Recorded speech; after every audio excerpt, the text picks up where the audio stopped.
Bonjour à tous, je suis très heureux de vous partager la parole du Seigneur aujourd'hui et très heureux aussi parce que nous sommes dans la période nous célébrons la venue de Jésus-Christ notre Seigneur et je souhaitais vraiment vous partager la parole par rapport à ce sujet-là. Et aujourd'hui nous allons un peu aborder le premier sujet, c'est une épine, vivre avec une épine. C'est un peu surprenant comme sujet, vivre avec une épine. C'est par rapport à la vie d'un homme et d'une femme, Zacharie et Élisabeth, ce couple qui habitait Jérusalem, et ces gens qui aiment beaucoup le Seigneur, et à qui le Seigneur a intervenu d'une manière extraordinaire. Ça se trouve dans Luc chapitre 1, et nous prenons à partir du verset 5 et jusqu'au verset 19. Et l'histoire montre que Zacharie et Élisabeth n'avaient pas d'enfant. Et du coup, ça fait des années qu'ils attendaient l'enfant. Et à la fin de son service, Zacharie a une très très grande visitation de l'ange qui veut annoncer une très bonne nouvelle qui vont devenir parents. Alors, je vais lire un peu ce texte, juste une partie du texte. C'est le verset 12. Quand Zacharie le vit, il en fut bouleversé et la peur s'empara de lui. Mais l'ange lui dit, n'aie pas peur, Zacharie, car Dieu a entendu ta prière. Ta femme Élisabeth te donnera un fils, tu l'appelleras Jean. Voilà la bonne nouvelle pour Zacharie après tant d'années d'attente. Alors pour cette question de vivre avec une épine, Zacharie, ça fait très très longtemps qu'il attendait un enfant. Alors l'épine, c'est quelque chose qui vous fait mal. C'est quelque chose qui fait mal malgré votre foi, malgré votre relation avec le Seigneur. Et ici, l'épine peut être aussi visible, quelque chose que les gens voient, et toi qui t'es fait mal. L'épine, c'était parce qu'ils étaient stériles. Anne et Élisabeth ne veulent pas avoir d'enfant. Et du coup, c'était une question qui était un peu embêtant pour le couple. D'ailleurs, dans ce texte, à la fin, quand Dieu va bénir Élisabeth, elle va dire, Dieu a enlevé ma honte. Donc, c'était quelque chose qui était comme une honte dans la vie de Anne, d'Élisabeth. C'est une épine qu'il était là avec toutes ces années. Malgré sa foi, malgré sa relation avec le Seigneur, c'était quelque chose de fort. Mais il y avait cette question, cette épine qui était là. Et même pour Zacharie, qui était un homme qui servait un sacrificateur dans le temple, c'était un niveau aussi élevé en Israël. Mais malgré ça, l'épine était là. Alors même si la Bible ne dit pas trop par rapport à cette présence, ces problèmes, mais à la fin, on voit la réaction claire de Zacharie. L'ange lui dit, n'aie pas peur. À la suite du texte, Zacharie ne sera pas aussi facile à accepter ce que l'ange va dire. Alors, il y a toujours d'abord la position de l'homme. En tant qu'humain, quand on a un problème, ça peut toucher notre vie familiale, notre vie autour des proches aussi, parce que ça fait mal quelque part. Et aussi, dans les milieux sociaux aussi, parfois, comme dit Anne, comme dit par Élisabeth, c'est la honte en quelque part. Et puis, l'entourage peut pointer du doigt cette épine-là, que ça va pas, tu as un problème. Malgré, tu crois au Seigneur, malgré ton Dieu, voilà ton problème, c'est ce qui t'arrive. Mais parfois, il y a des épines qui ne sont pas visibles, on ne le voit pas. Là, l'entourage ne sait pas pointer du doigt. Mais quand l'épine, quand le problème est visible, les gens pointent du doigt. Je ne sais pas si dans ta vie, tu as quelque chose que les gens voient et que Dieu n'a pas encore répondu, ou cette chose-là impacte ta relation avec le Seigneur, impacte ta vie au quotidien. Parfois, ça te fait souffrir quelque part. Et en tant qu'humain, on peut se poser plein de questions. Et pourquoi Dieu permet ça? Pourquoi cela m'arrive? Et à un moment donné, on peut s'en passer, mais la souffrance est toujours là. Et Zacharie vit cette réalité. Du coup, parfois l'épine, quand elle est là, ça n'a rien à voir avec ta relation spirituelle. Parfois, quelque chose qui arrive et qui te fait mal.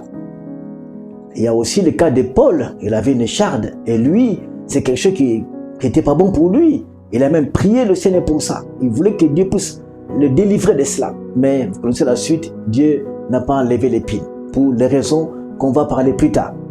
Alors, ça c'est la position humaine. Parce qu'on se pose des questions, pourquoi Dieu ne répond pas? Et pourquoi tant d'années je prie, je sers Dieu, je crains Dieu, mais Dieu me laisse avec cette épine? Et c'est une question normale qu'on se pose comme ça en tant qu'humain. Mais la deuxième chose aussi, c'est la question qu'on peut voir, c'est la position divine. Dieu, parfois, il est silencieux. Un silence qui peut être un peu étonnant. On dit, mais pourquoi il ne parlait pas? Pourquoi il ne répond pas? Mais ce silence n'est pas que parce qu'il t'a oublié. C'est parce que il s'en fout de toi. Pas du tout. Pas du tout. Le Seigneur sait ce qu'il va faire. Alors, Dieu connaît la chose qui est là. Mais pourquoi il ne répond pas? Mais au moment venu, le Seigneur va se révéler certainement. La position divine, c'est que Dieu intervient. Étant dans ce corps, il intervient. Il apporte la solution au temps voulu. Ou bien, ça sera plus tard. Parfois, pas du tout. Mais c'est quelque chose qu'il faut accepter sur le plan du Seigneur. Mais l'action divine n'est pas pour nous torturer. Tout ce que Dieu fait est toujours bon. Alors, en lui, il n'y a rien de mal. Même si sa position est cachée, oui ou non, je vais te libérer, mais que ça soit caché ou révélé, ou agir ou pas, Dieu est plein d'amour envers ses enfants. Et du coup, face à l'épine, nous avons une position de questionnement, de réflexion, mais la position divine est une position d'amour envers nous. L'amour de Dieu parfois est un peu complexe. On ne peut pas l'expliquer avec notre petit cerveau. Parce que tout ce que Dieu fait par amour pour nous, il ne fait rien de mal pour nous. Et maintenant, l'épine de Zacharie a fait des années. Mais Dieu avait une réponse que Zacharie ne savait pas. Et même l'ange a dit, quand tu as prié, Dieu a déjà répondu à ta prière. Il a entendu. Le jour où tu as demandé. Mais combien d'années? Parfois, tu passes par l'épreuve. Une épine est là, qui te fait mal. Le jour où tu as commencé à prier, Dieu avait déjà entendu. Mais quel jour, quelle année, quel moment, Dieu va répondre? On ne sait pas. Mais Dieu a un plan merveilleux. Alors, toute chose, Dieu contrôle toutes choses. Il ne va pas permettre que cette épine puisse détruire ta foi. Donc, il va contrôler cette épine par la foi en toi, que ça ne puisse pas affecter ta vie, te décourager ou te pousser dans la faiblesse quelque part. Parce que son esprit viendra toujours te fortifier. Relève-toi, avance et marche. Oui, ça fait mal. Ça fait très mal vraiment. Mais le Seigneur a un plan quelque part. C'est ce qu'il va faire. Beaucoup de chrétiens, beaucoup de gens ont ce genre de situation, des pays qui traînent depuis des années. Parfois c'est visible, parfois c'est pas visible. Mais ça fait mal quelque part. Sache-le, le Seigneur sait ce qu'il y a. Le Seigneur a une solution. Le Seigneur a une porte de sortie. Mais la date, le jour, on ne sait pas. Parce que tout est sous son contrôle. Il est le Dieu de grâce et de bonté. Et il est merveilleux, notre Père. Et c'est là où le chrétien vit la communion avec lui. C'est vrai, le païen aussi a une épine quelque part. Mais la solution, il n'en a pas. Mais nous avons le Seigneur. L'épine est là. Dieu sait ce qu'il y a. Alors, il y aurait une solution. Humainement parlant, Élisabeth ne pouvait pas avoir d'enfant. C'est fini. Parce que l'âge était déjà très avancé. Donc, l'épine n'aura pas de solution. Mais avec Dieu, la solution est possible. La réponse est possible. Avec lui, rien n'est impossible. Tant qu'on vit, tant qu'on respire, on ne perd pas l'espoir. Du coup, c'est notre position maintenant qu'on doit avoir. Quelle est notre attitude par rapport à l'action divine? Que devons-nous faire? Comment devons-nous nous comporter par rapport à ça? Première chose, parce que nous sommes enfants de Dieu. Parce que nous lui appartenons. Si nous sommes dans cette certitude que j'appartiens à Jésus, je suis enfant de Dieu, alors ça me rassure d'abord que mon problème, que mon épine, que ma situation, Dieu connaît cela. Première chose, je suis enfant de Dieu. Parce que l'Esprit de Dieu habite en moi, Dieu me connaît, alors il est là. Le Christ est venu dans notre vie, il est venu nous sauver, nous devenons enfants de Dieu. Ça, c'est l'identité qui fait que nous appartenons totalement au Seigneur. Et Dieu connaît le détail de notre vie. Un jour, Jésus parlait à la foule, quand vous lisez Matthieu, il disait que votre Père sait de quoi vous avez besoin. Il dit aussi que les cheveux de votre tête sont tous comptés. Qui connaît le nombre de cheveux de sa tête? Personne ne connaît. Mais quand Jésus dit que je connais le nombre de cheveux de ta tête, c'est qu'il a toutes les précisions, il connaît tout le détail de notre vie. Donc du coup, étant enfant de Dieu, notre vie est entre les mains du bon berger, du Créateur. Ça, c'est la chose à retenir. Ça va nous positionner par rapport à notre épine. Si on n'a pas cette position, on n'a pas cette compréhension de la relation avec le Seigneur, on sera déstabilisé. Alors, de ce point-là, Zacharie il disait que c'est fini pour lui, il n'y a plus rien. Mais le Seigneur savait, c'est son serviteur. Première chose à retenir, tu appartiens au Seigneur, ta vie est sous son contrôle. Et même son esprit est en toi. Réjouis-toi de la grâce que Dieu t'a fait de lui appartenir. La deuxième chose étant que ma vie est dans la main du Seigneur. Et jusqu'à la fin de ma vie, tout changement, tout qui va se passer dans ma vie, Dieu sait. Il sait comment faire. Donc du coup, il y a l'espérance. Deuxième chose, c'est l'espérance. J'espère quelque chose. Même si je ne le vois pas, j'espère qu'un jour, cette épine partira. Cette épine ne sera pas là, je l'espère. Une espérance n'est pas accrochée à ce que je vis, ni à ce que je vois, mais à ce que Dieu est capable de faire. Je l'espère. Même s'il n'a pas entendu une promesse de Dieu, que oui, je te bénirai, je te guérirai, mais j'espère que Dieu va enlever ça. Il y a des gens à qui Dieu révèle que oui, ce fardeau, cette épine, je vais t'enlever. Espère à moi. Ah, là, c'est formidable. Mais si tu n'as rien entendu de la part de Dieu, rien écouté, ne désespère pas. Parce que même Zacharie n'avait rien entendu. Dieu n'a pas dit que Zacharie, dans 30 ans, je ne répondrai pas du tout. Une surprise, l'ange arrive. Ça peut être ton cas aussi. Tu n'as rien entendu de la part de Dieu. Mais à quel moment Dieu interviendra, nous ne savons pas. Mais espère toujours. Espère. Ce n'est pas en fait que la Bible nous parle de l'espérance vivante en Jésus-Christ. Espère, car Dieu a le dernier mot. N'oublie pas, l'épine, les chardes n'a pas le dernier mot. Jamais. Mais c'est Dieu qui a le dernier mot. S'il décide quelque chose, cette chose va s'arrêter. Il sait à quelle période il va changer la situation. Alors il va te relever. Maintenant, il sait que tu as la tête baissée. Tu es triste. Quand tu en penses, mais tu es parfois découragé. Mais relève-toi aujourd'hui. Relève-toi parce que tu es un enfant de Dieu. L'épine ne va pas devenir sur toi. Dieu a le dernier mot et garde l'espérance quand ce Dieu est puissant. Alors, l'amour de Dieu pour toi ne change pas. Dieu est amour. Cet amour est permanent. Cet amour est là. Dieu t'aime. Il t'aime vraiment. Et aujourd'hui, si tu étais découragé, tu dis, écoutez, cette histoire, on n'en parlait plus. Parfois, tu voyais que tu jugeais l'amour du Seigneur. Est-ce que Dieu m'aime aussi? Tu remettais l'amour de Dieu en question? Ou est-ce que Dieu est sensible à ma situation? C'est aujourd'hui, chante la position. Reviens dans la confiance. Espère encore au Seigneur. Il a le dernier mot. Alors, reviens à lui. Et remets l'espoir. Le Seigneur est capable de tout. Écoute-le. Aie confiance à ton Père Céleste qui t'aime et qui est présent.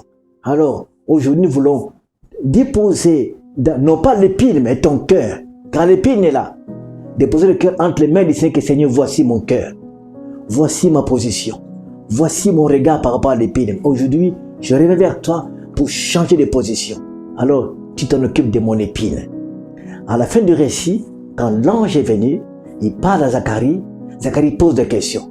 Je suis déjà vieux, et ma femme est vieille. C'est comme si c'est fini cette histoire. Et l'ange a dit à Zacharie, parce qu'il n'a pas cru en moi, tu seras muet. Le long de la grossesse d'Élisabeth, pendant 9 mois, Zacharie ne parlait pas. Et 9 mois après, Élisabeth a pu avoir un enfant. C'était formidable. La joie est revenue. Et même l'ange avait dit à Zacharie, dans l'annonce de la nouvelle, je t'annonce un sujet de joie. Qui c'est qui fera ta joie et ton bonheur? Oui, quand l'épine, Dieu enlève l'épine, la joie et le bonheur arrivent. Alors, Élisabeth a pu, par rapport à son âge très avancé, porter dans ses mains un bébé. Allaiter un enfant encore. Un bébé, c'est formidable. Dieu est un Dieu de joie. Dieu n'est pas un Dieu de douleur, toujours non. On a plaqué sur notre Dieu. Oui, parfois avec lui, parfois c'est compliqué. Il agit seulement de manière tardive. À lui, on fait que pleurer, pas du tout. Pourquoi Paul dit, réjouissez-vous toujours en lui? Si Dieu n'avait pas la joie, alors que la joie du Seigneur imprègne ton cœur.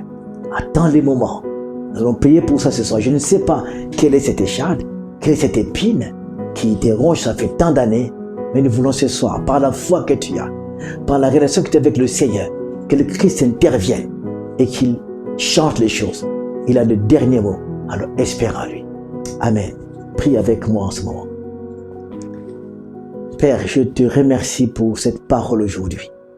Je sais que Zacharie avait cette épine dans sa vie, dans son couple. Il y avait cette question de honte comme disait Élisabeth. Mais le temps venu, tu es intervenu. Quand l'enfant qui naîtra, c'est Jean-Baptiste, un homme qui va apporter l'annonce du Christ lui-même. Seigneur Jésus, aujourd'hui, tu connais mon frère, tu connais ma soeur, tu connais cette épine qui ça fait des années, ça fait un long moment où on n'arrive pas à s'en débarrasser. Mais nous savons une chose, tu es vivant. Aujourd'hui, je ne prie pas pour l'épine, mais pour le cœur de mon frère, pour le cœur de ma soeur. Que tu lui donnes, encore une fois, la confiance, l'espérance. Que tu lui rappelles encore une fois, il t'appartient. C'est ton enfant, c'est ta fille, c'est ton fils. Et tu as un plan merveilleux pour lui. C'est toi qui as le dernier mot pour arrêter ou changer la situation. Comme tu as fait pour Élisabeth. Seigneur, voici ton enfant. Voici les temps où il pleure dans ses larmes et douleurs. Parfois, il ne sait pas où trouver la solution. Mais toi, Seigneur, la Bible dit que tout genou fléchit.